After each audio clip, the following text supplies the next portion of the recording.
Goeienaand, good evening, fellow South Africans. Now, the situation in KwaZulu-Natal is deteriorating. There is a huge amount of black-on-black violence taking place.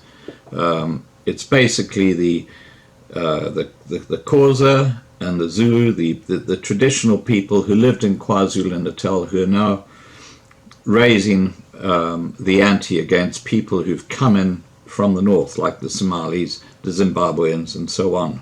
And that's a huge community in South Africa today because they open up the borders. The major grief of the local residents against these people who've migrated into South Africa is that they're taking their jobs. And this is why you saw what happened on the road to Johannesburg at Mooi River, where these trucks were burnt. That was directly related to the issue of foreign truck drivers taking the jobs of local people. Now, this is particularly disturbing because I got an email earlier today from a fellow who copied a WhatsApp message, and apparently this is fair dinkum, where the people who have come into South Africa from the north are now planning revenge attacks on the local black Africans. It is becoming absolutely crazy, and stuck in the middle of all this are the minority groups like the whites. And you know, when chaos happens, that's when criminals attack, because the police are just totally sidelined. So this is a very, very dangerous thing that's happening, and I would not be surprised if Ramaphosa doesn't call a state of emergency over it. And this has probably been sparked by or at a political level. And who knows? We will never know what actually is sparking this xenophobic attack against people who've come in from the north. I will read you a report about this, which is related. Okay. Suspected fresh xenophobic attacks in South Africa have resurfaced in some parts of Limpopo province and Durban. So it's not just happening in KwaZulu-Natal. Leaving 3 people dead and several houses burnt to the ground. The Durban attacks come barely a day after the South African government launched a national action plan to combat racism, racial discrimination, xenophobia, and ethnic intolerance in the neighbouring country. They should look closer to home, shouldn't they? The attacks, allegedly targeted at foreign shop owners, began on Sunday night at Kenville residential area in northern Durban.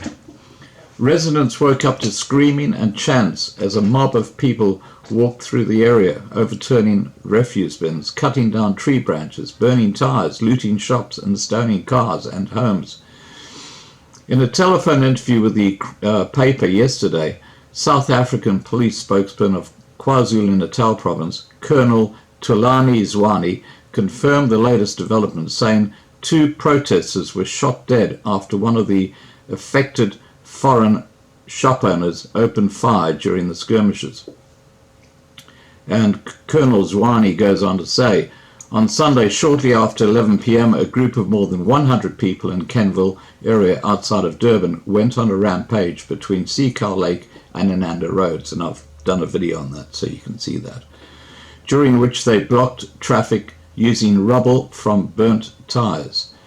They stoned and damaged passing vehicles, stormed tuck shops and looted them, prompting one of the shop owners, a foreign national, to open fire, instantly killing a 22-year-old man. 2 others were wounded, and one of them later died in hospital. He said one of the female protesters died after falling off a roof of a shop which was being looted. Colonel Zwane said the 2 suspects, aged 22 and 28 years, have been arrested for public violence and appeared at the Durban Magistrates Court yesterday.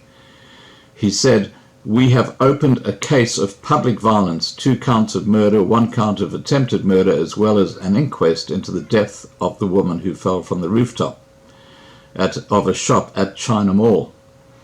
He said, although calm has returned to the affected areas, they maintain a very strong police presence. Colonel Zwane said, the situation today, and this is yesterday, is not as tense as it was between Sunday and Monday, and our police officers are still patrolling the area and monitoring the situation. A video is also circulating on social media showing foreigners being attacked, and one man is heard speaking in Zulu saying foreigners are working and the locals are not working. On Monday, South Africa launched a national plan of action to combat racism, racial discrimination, xenophobia, and ethnic intolerance. Now, look, there are several articles about this subject, and I'm trying to keep my focus very clear on one specific thing, and that is that black on black violence, when it gets out of control, is not a good thing. It's not a good thing. When I was a young man, I lived in Greytown, and I've told this story before. My mother was the PA to the mayor of Greytown, and he got all the info from the police as to what was going on. And Greytown, as people in South Africa will know, is in northern Natal. It's very close to a place called Kranskop. It's about a 20k drive, I think, between Greytown and Kranskop. Beautiful part of the world. But at Kranskop, you look down over the Chigela River Valley, where you've got hundreds, if not thousands, of little villages, Zulu villages. And every Christmas, they had what are called faction fights. And faction fights are basically where one village takes their anger out on another village where they feel that they've been done wrong. And it can be anything from a man from one village perhaps having an affair with a woman from the other village, or someone stealing something. It doesn't matter. It's almost like an excuse for violence. And what happens with a faction fight is not pretty. All the men from the one village will basically go and attack the entire community of the other village late at night when they're asleep, and they will kill them. They will murder them. They use pangas, they use knobkerries, and knobkerries like a big stick. It is a terrible thing that happens, but every year when I lived in Greytown, there were numerous faction fights happening in that river valley not far from Greytown. When blacks fight blacks, it's not a pretty sight, guys. I'm just letting you know this. It is not a pretty sight. We're getting more and more reports of how trucks have been burnt and the protests that are going on. My advice to anyone who is a minority person is that they prep. They get lots of fresh bottled water. They keep that. They get tin food, because when things go out of control, the shops will not be opening, and there'll be a lot of hungry people around. And in fact, what I'm going to attach here is an example of what I'm talking about. It's video footage of the hungry people in Mozambique who are totally starving because of that terrible cyclone that went through their country. And you can see what happens when they get absolutely desperate. These are not good times, guys. I'm not trying to scare people. I'm just trying to give you a reality check. Please be safe, and please have a plan B. You're going to need one, I think. All right, guys, take care and have a good evening. Bye for now. Trying to restore order at the point of an AK-47. But the people wouldn't be repelled for long, driven on by hunger, They knew that at last the local council had brought food to this municipal building, and they fought to get their hands on it. For many here in Beira, it's been a long, starving week since the cyclone struck. No food, no food, no food. At times, when they felt threatened, the soldiers tossed a sack of flour into the crowd, so instead of fighting them for it, the people could fight each other for it. There wasn't nearly enough to go round. As well as everything else, there's a political dimension to what's going on here.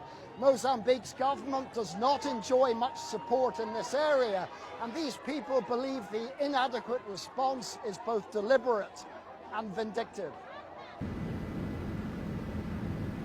West of Beira, the landmass that has become a lake is roughly the size of Luxembourg, according to the most recent satellite imagery. This afternoon, ITV News was invited on board a government helicopter for a flight to the hard-hit town of Buzi, which is only accessible by air. It's clear that the damage done to buildings by the high winds is extensive, but a week on, it's the water that's the persistent problem, forcing hundreds of people to take to rooftops to survive. The government wanted us here to witness this, a visit by Mozambique's president. He could be pictured with some of his most desperate people. All went well with this photo opportunity until the people realized there were food supplies on board the presidential helicopter. The president claims he's doing all he can to respond to their desperation. The problem is that 1 week on, all he can doesn't look like nearly enough.